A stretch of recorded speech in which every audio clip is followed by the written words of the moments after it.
So here we are back with Noden, and I am going to go and put his halter on. He's actually been pretty good about haltering now. So I just wanted to let him know, hey buddy, I'm here, because he had his head down in his hay box and I didn't want to scare him. So just trying to get a little bit of draw before I go and just put the halter on him.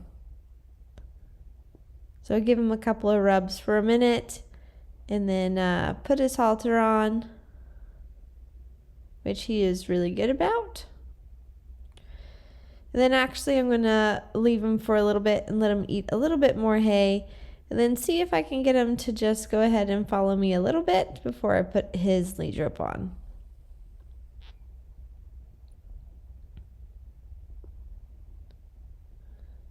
And give him lots of rubs.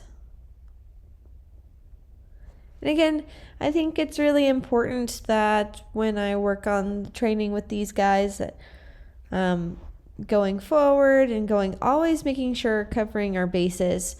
So I really like to spend the time on a lot of the foundation work. And it's the little things: putting the halter on, getting them to lead, picking up their feet, grooming them, scratching them. All that time spending doing the slow stuff, I think, really helps.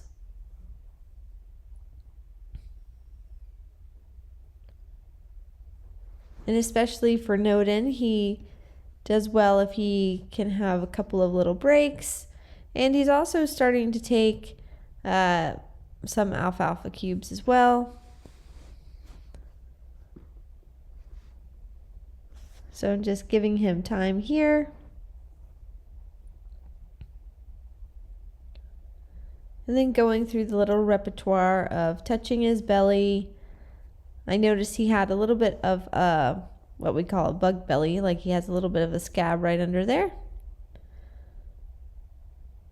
And then picking up his feet. Again, he still kind of wants to move a little bit, so something that is always a work in progress.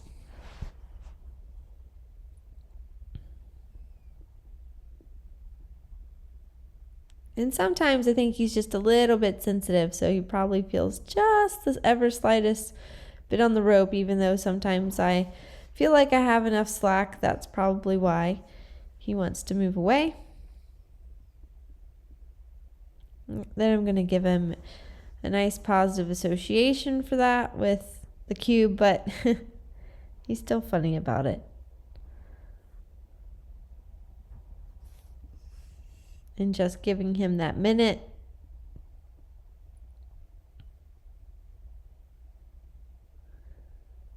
And then switching to the other side. And again, trying to go through, giving him little scratches here and there. And he gives me a pretty good feeling through his body. He's not super bracy. He's feeling pretty relaxed.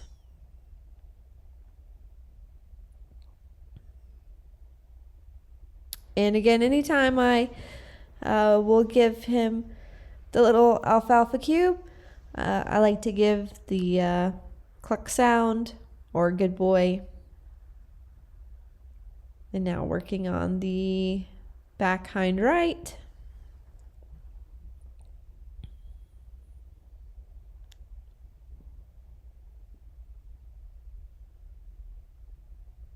And he's pretty good for that.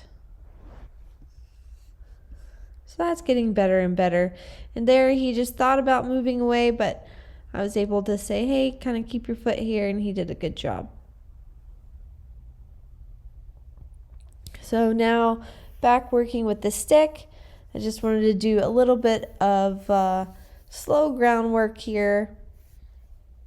And just getting him back to used to the touch of the stick. And then just working on controlling a little bit of space. And working on giving a little bit of a tap, increasing the pressure. And I really like to teach them to, when I ask them to send, I want them to go off at a relaxed walk. Sometimes they get pretty anxious and will go, oh my gosh, you said move, and they start to trot a little bit like what he said, a little bit like what he's showing here. He has a little bit of anxiety, and I'm just asking him to walk. So I'm just going to stay consistent here. And so he popped into the trot, but that's not a big deal. Then I'm going to ask for the whoa, and I'm using a voice cue as well.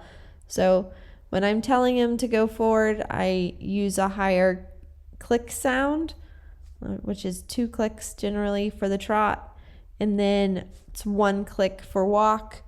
And then I ask for the whoa, I say whoa. And then when I teach them the canter, I do a kiss sound. So they can start to relate it all to voice as well.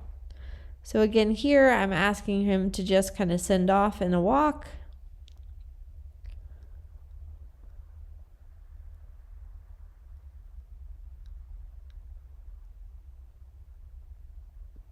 Again, we got a couple of steps of walk.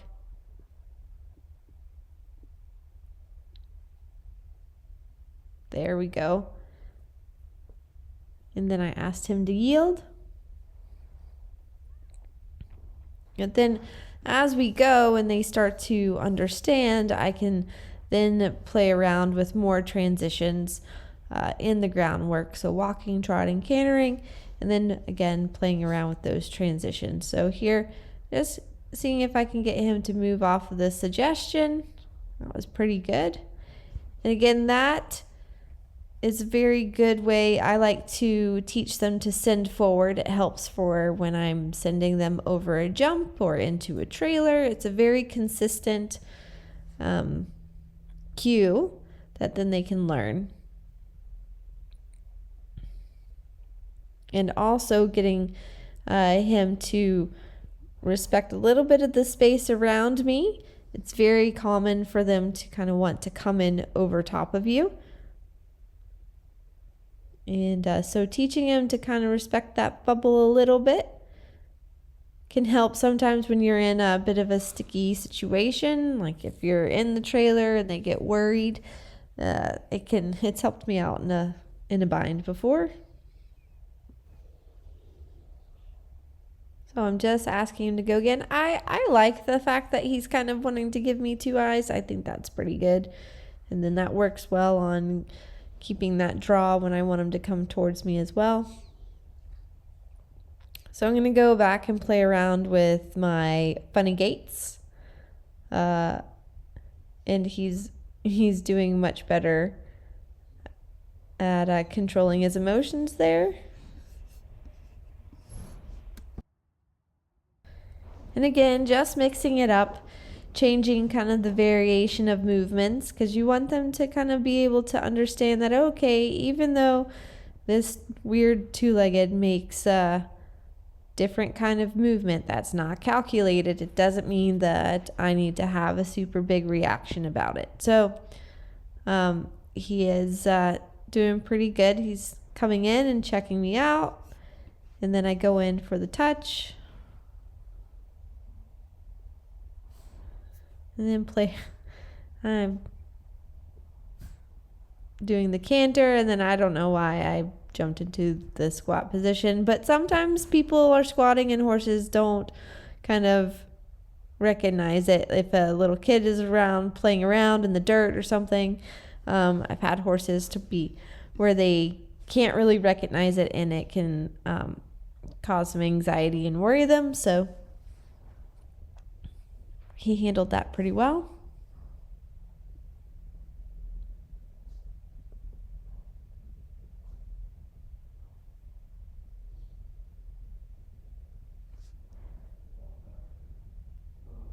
And then I'm just going into what I called the old lady walk.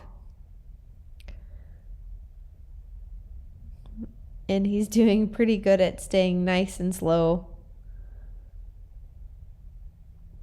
In dealing with sometimes the sound of the scuffing on the ground or stomping sounds, can get them, or jumping, anything like that I try to prepare them with. So you see he got a little bit anxious right there.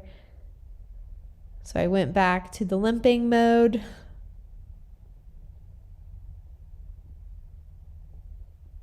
He's still a little bit like, what are you doing?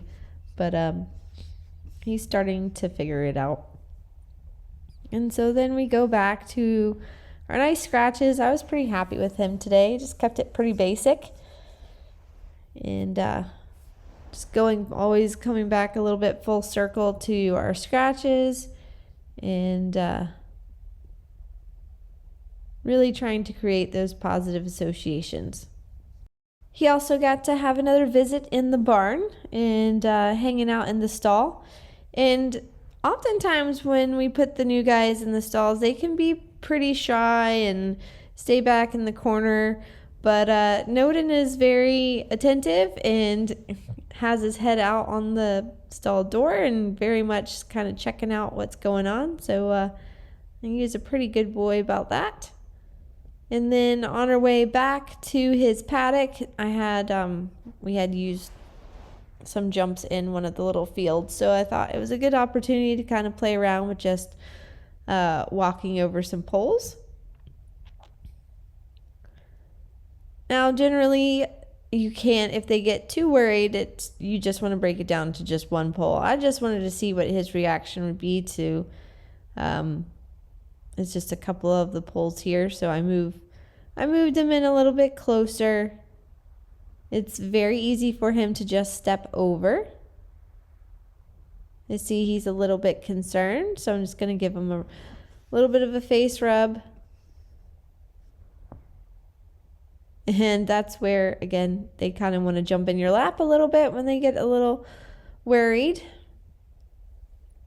So I'm going to see if he'll just follow me right over it, which he did. Now I'm going to work on trying to create that bubble again like I was working on in the groundwork earlier today. So I want him to kind of stay on that line. There we go. And he's pretty silly because he kicked out the pole. And we had a little bit of excitement. So I was working on with the sending cue, and he was just bulging that shoulder just a little bit. And again, I have to refine this a lot more for him, so this is going to be a work in progress, because you see I'm backing up a little bit, and eventually I have to get him confident enough to where I can get him to hold the space around me. But sometimes in the beginning you let them have a little bit of space. But see right there, he's kind of wanting to climb over the top of me, and I'm saying, hey, I'm not an option. The pole is the option, and that was much better. And we're, of course, going around the pole. So I have to be pretty quick here. Fix my rope so he doesn't grab it. He's just a little bit going, ah. So I have to slow him down a little bit. And there we had a baby moment where we were trying to leave.